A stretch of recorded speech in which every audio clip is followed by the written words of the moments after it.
ನಮಸ್ಕಾರ. ನಾನು ಮೋಹನ್ ಕೃಷ್ಣ. ಒಂದು ಹಳೆ ಸಿನಿಮಾ ಹಾಡು ಜ್ಞಾಪಕ ಮಾಡ್ಕೊಳ್ಳಿ. ಮಾನವ ದೇಹವು ಮೂಳೆ ಮಾಂಸದ ತಡಿಕೆ ಅಂತ. ಇದನ್ನ ನೀವೆಲ್ಲ ಕೇಳಿರ್ತೀರ.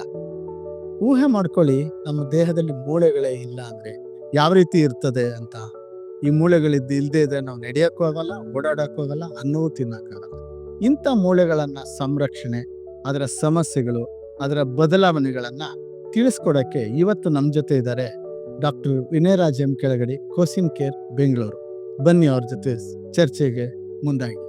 ನಮಸ್ಕಾರ ಡಾಕ್ಟ್ರೆ. ಎಲ್ರಿಗೂ ನಮಸ್ಕಾರ. ಈ ವೃತ್ತಿಗೆ ಯಾಕೆ ಬಂದ್ರಿ, ಹೆಂಗ್ ಬಂದ್ರಿ ಹೇಳಿ ಡಾಕ್ಟ್ರೆ ನೀವೇ. ಓಕೆ, ನಾವು PUC ಮುಗಿಸಿದಾಗ CET ಅಂತ ಕಾಮನ್ ಎಂಟ್ರೆನ್ಸ್ ಟೆಸ್ಟ್ ಇರ್ತಾ ಇತ್ತು. ಸೊ ಆ ಟೆಸ್ಟ್ ಬರೆದಾಗ ರ್ಯಾಂಕಿಂಗ್ ಪ್ರಕಾರ ನಮಗೆ ಇಂಜಿನಿಯರಿಂಗು ಹಾಗೂ ಮೆಡಿಕಲ್ 2 ಸೀಟ್ ಸಿಗೋಂಥ ಚಾನ್ಸಸ್ ಇತ್ತು. ನಮ್ಮ ತಂದೆಯವರ ಆಸೆದಂತೆ ನಾವು MBBS ಸೀಟ್ನ ಆಯ್ಕೆ ಮಾಡಿ Karnataka institute of medical sciences ಹುಬ್ಳಿಯಲ್ಲಿ ನಾವು ಸೀಟ್ ತೊಗೊಂಡ್ವಿ. ಅಲ್ಲಿ MBBS ಮಾಡ್ತಿರ್ಬೇಕಾದ್ರೆ ಡಿಫ್ರೆಂಟ್ ಡಿಪಾರ್ಟ್ಮೆಂಟ್ ಎಕ್ಸ್ಪೋಜರ್ ಸ್ಟಾರ್ಟ್ ಆಗ್ತದೆ. ಸೆಕೆಂಡ್ ಇಯರಲ್ಲಿ ನಮಗೆ ಆಸ್ ಸಚ್ ನಾವೇನು ಹಾಸ್ಪಿಟಲ್ ಅಂತ ಎಕ್ಸ್ಪೋಜರ್ ಸ್ಟಾರ್ಟ್ ಆಗೋದು ಸೆಕೆಂಡ್ ಇಯರಲ್ಲಿ.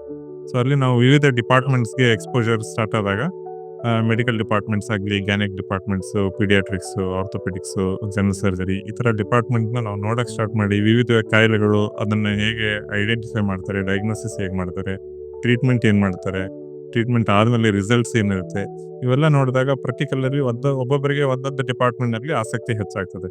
ಆ ರೀತಿ ನನಗೆ ಆರ್ಥೋಪೆಡಿಕ್ ಡಿಪಾರ್ಟ್ಮೆಂಟಲ್ಲಿ ಆಸಕ್ತಿ ಹೆಚ್ಚಾಗಿ ಮುಂದೆ ನಾವು ಮಾಡಿದರೆ ಆರ್ಥೋಪೆಡಿಕ್ಸ್ನೇ ಮಾಡಿ ಇದರಲ್ಲೇ ನಾವು ಹೆಸರು ಮಾಡ್ಕೋಬೇಕು ಅನ್ನೋ ಆಸೆಯಿಂದ MBBS ಮುಗಿಸಿ ಎಕ್ಸಾಮ್ಸ್ ಎಲ್ಲ ಬರೆದು MS-ಗೆ ನಾನು ಆರ್ಥೋಪೆಡಿಕ್ಸ್ನ ಆಯ್ಕೆ ಮಾಡಿದ್ದಾಯಿತು. ಡಾಕ್ಟ್ರೆ, ಸಾಮಾನ್ಯವಾಗಿ ಮೂಳೆಗಳ ತೊಂದರೆಗಳು, ಅದನ್ನ ಆರೈಕೆ, ಅದ್ರ ಸಮಸ್ಯೆಗಳು, ಅದನ್ನ ಬಗ್ಗೆ ಸ್ವಲ್ಪ ವಿವರಿಸಿ ಡಾಕ್ಟ್ರೆ.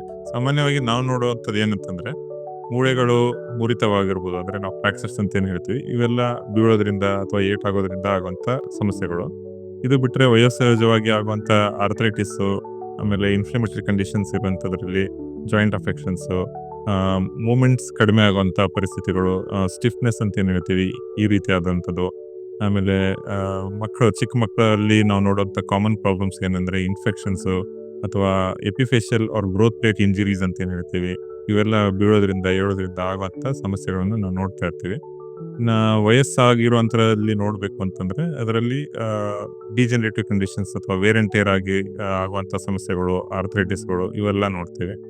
ಇದು ಬಿಟ್ಟು ಸ್ಪೋರ್ಟ್ಸ್ ಇಂಜುರೀಸ್ ಅಂತ ಏನು ಹೇಳ್ತೀವಿ, ಇದರಲ್ಲಿ ನೀವು ನೋಡಿದಂಗೆ ಸಾಮಾನ್ಯವಾಗಿ ಆಟ ಆಡುವಂಥ ವ್ಯಕ್ತಿಗಳೇನಿರ್ತಾರೆ ಇವರಲ್ಲಿ ನಾವು ಲಿಗಮೆಂಟ್ ಇಂಜುರೀಸು ಅಥವಾ ಪೆರಿ ಜಾಯಿಂಟ್ ಇಂಜುರೀಸು, ಈ ಥರ ಎಲ್ಲ, ಆಮೇಲೆ ಮಸಲ್ ಸ್ನ್ಯಾಚಿಂಗ್ಸು, ಮಸಲ್ ಟೇರ್ಸ್, ಈ ಥರ ಎಲ್ಲ ಇಂಜುರೀಸ್ನ ನಾವು ನೋಡ್ತೀವಿ. ಇದೆಲ್ಲ ಕಾರಣಗಳು ಈಗ ನಾನು ಹೇಳ್ದಂಗೆ ಇಂಜುರೀಸಿಂದ ಇರ್ಬೋದು, ಅಥವಾ ಏಜ್ ಆಗಿರುವಂಥದ್ರಿಂದ ಇರ್ಬೋದು, ಅಥವಾ ಇನ್ಫ್ಲಮೇಟರಿ ಕಂಡೀಷನ್ಸಿಂದನೂ ಇರ್ಬೋದು, ಇನ್ಫೆಕ್ಷನ್ಸಿಂದ ಆಗ್ಬೋದು, ಹಲವಾರು ಕಾರಣಗಳಿರ್ತವೆ. ಇವೆಲ್ಲ ಬಿಟ್ರೇನು ಮೂಳೆಗಳಲ್ಲಿ ಈಗ ನಾವು ಬೇರೆ ರೀಜನ್ಸಲ್ಲಿ ಹೇಗೆ ಟ್ಯೂಮರ್ಸ್ ಅಥವಾ ಕ್ಯಾನ್ಸರ್ಸ್ನ ನೋಡ್ತೀವಿ, ಈ ರೀತಿಯಾದಂಥ ಕಾಯಿಲೆಗಳು ಮೂಳೆಗಳಲ್ಲಿ ಕೂಡ ನಾವು ನೋಡ್ತೀವಿ. ಸೊ ಇವನ್ನ ಕ್ಲೀನಾಗಿ ನಾವು ಅರ್ಥ ಮಾಡಿಕೊಂಡು ಅಂಡರ್ಸ್ಟ್ಯಾಂಡ್ ಮಾಡಿ ಐಡೆಂಟಿಫೈ ಮಾಡಿ ಅದನ್ನು ಟ್ರೀಟ್ ಮಾಡುವಂಥ ಸಿಚುವೇಶನ್ಸ್ ಡೇ ಟು ಡೇ ನಾವು ನೋಡ್ತಾ ಇರ್ತೀವಿ. ಓಕೆ, ಸರಿ ಡಾಕ್ಟ್ರೆ. ಈಗ ಬೆಂಗಳೂರಿನಲ್ಲಿ ತುಂಬಾ ಮಳೆ, ನೀವು ನೋಡಿದ್ದೀರಾ, ಎಲ್ಲ ರೋಡ್ಗಳೆಲ್ಲ ಕಿತ್ತೋಗಿದೆ. ಅದ್ರಲ್ಲಿ ಒಂದು ವಿಶೇಷ ಏನಂದ್ರೆ ಒಬ್ರು BBMPಗೆ ಕಂಪ್ಲೇಂಟ್ ಮಾಡಿದ್ದಾರೆ. ಏನಂತ ಅಂದ್ರೆ ನನ್ನ ಮೂಳೆಗಳು, ನನ್ನ ಬ್ಯಾಕ್ ಪೇನ್ ಎಲ್ಲ ಜಾಸ್ತಿ ಆಗಿದೆ, ಅದಕ್ಕೆ ಅವರು ಕೇಸ್ ಹಾಕಿದ್ದಾರೆ. ಇದ್ರ ಬಗ್ಗೆ ನೀವೇನ್ ಹೇಳ್ತೀರಾ ಡಾಕ್ಟರ್? ಇದು ಕರೆಕ್ಟ್ ಆಗಿ ಇದೆ. ಯಾಕಂದ್ರೆ ನಾವು ನೋಡುವಾಗ ಈಗ ಬೆಂಗಳೂರು ರೋಡ್ಸ್ ತುಂಬಾ ಹಾರಿಬಲ್ ಆಗಿದೆ. So day to day commute ಮಾಡೋವಂಥವ್ರು ತುಂಬಾ ಜನ ಈ ಬೆಂಗಳೂರಲ್ಲಿ ಇದ್ದಾರೆ. ಅಂದ್ರೆ ಈಗ ನಾವು ಒಂದೇ ಕಡೆ ಹೋಗಿ ಕೂತ್ಕೊಂಡು ಇವತ್ತೊಂದಿನ ನಾನು ಅಷ್ಟೇ ಟ್ರಾವೆಲ್ ಮಾಡ್ತೀನಿ ಅನ್ನೋ ರೀತಿ ಇಲ್ಲ. ಸೊ ದಿನೇ ನಾವು ಆ ಪರಿಸ್ಥಿತಿ ನೋಡಿದಾಗ ಟ್ರಾವೆಲಿಂಗು, ಟ್ರಾಫಿಕ್ ಜಾಮ್ಸು, ಆಮೇಲೆ ಈ ರೀತಿ ಮಳೆಯಿಂದ ಆಗಿರೋಂಥ ರೋಡ್ ಡ್ಯಾಮೇಜಸ್ಸು, ಇದರಲ್ಲಿ 2 ವೀಲರ್ ಆಗಲಿ 4 ವೀಲರ್ ಆಗಲಿ, ಇವೆಲ್ಲನೂ ಡೇ ಟು ಡೇ ಯೂಸ್ ಮಾಡಿದಾಗ ಇದರ ಪರಿಣಾಮಗಳು ಡೆಫಿನೆಟ್ಲಿ ನಮ್ಮ ಬಾಡಿ ಮೇಲೆ ಆಗ್ತಾನೆ ಇರ್ತದೆ.